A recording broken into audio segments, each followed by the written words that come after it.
playfully brandished the weapon Hephaestus had given him while traversing through the Olympian woods.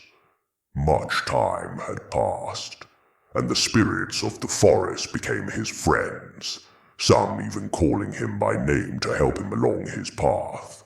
And perhaps for this reason he did not fear the permanent dark of the deepening woods. Whether it was day or night was anyone's guess. Additionally, his honey blade had become more social.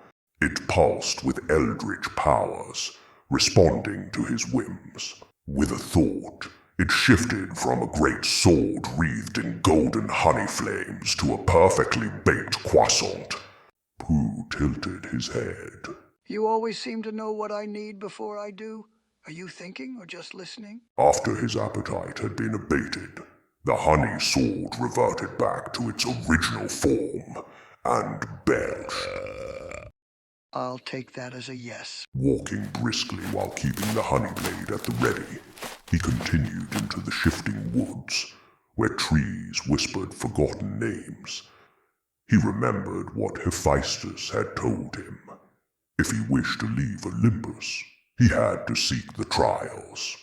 And so he walked, following a trail of golden leaves until he reached a clearing. A chuckle echoed from above. It was not the laughter of a god, nor the presence of any Olympian force. It was something else, something that he instinctively felt didn't belong here. Pooh looked up sharply. A grin hung in the air, wide and gleaming, followed by a pair of menacing, glowing eyes. The rest of the body appeared until the unmistakable form of a feline materialized, unfolding lazily into existence, lounging smugly on a thick tree branch. Pooh could have sworn parts of it had manifested from the branches themselves, creating and uncreating the amount of appendages it had. Between his paws, he toyed with a deck of cards, flipping them through his claws with absent-minded ease. A most unexpected guest. Why don't you lay down your weapon, friend? You have nothing to fear here. Pooh, who always took people at their word, and was about to do just that, felt the urgent prick from his eldritch sword, as if it was trying to scream something urgent. Decided against it. Pooh stood on guard. I was told I must face the trials to leave Olympus. A trial, a test, a tale. Names are fickle things. But yes, you must step forward, little bear, into the labyrinth, where stories twist and shadows whisper. And what would be your expert advice, Mr. Cat? The cat's grin widened. Walk, wander, seek the heart of the maze, or let it seek you. Not all who enter find what they wish. Some find only themselves. Pooh's eyes drifted to the cat's wings.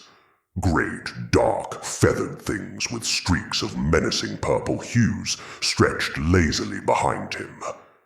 A thing that shouldn't be, but was there nonetheless. Those wings, I've never seen a cat with wings before. How observant. I took them from a boy who flew too close to the sun, and when they burned, I, in a manner of speaking, borrowed the divine tools of the forge master of Olympus in advance. Daedalus made them, Icarus lost them, and I perfected them. Aren't they marvelous? The trees shivered, and the ground beneath Pooh's feet rumbled softly.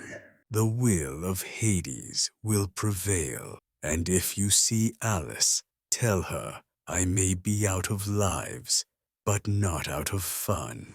And then the world shifted, the laws of physics losing to the greater will of the labyrinth. Memories collapsed into a single cadence. He was afraid and alone again. Had it not been for a simple nudge from his sword reminding him of home, he would have failed the first test of the trial. and then he understood.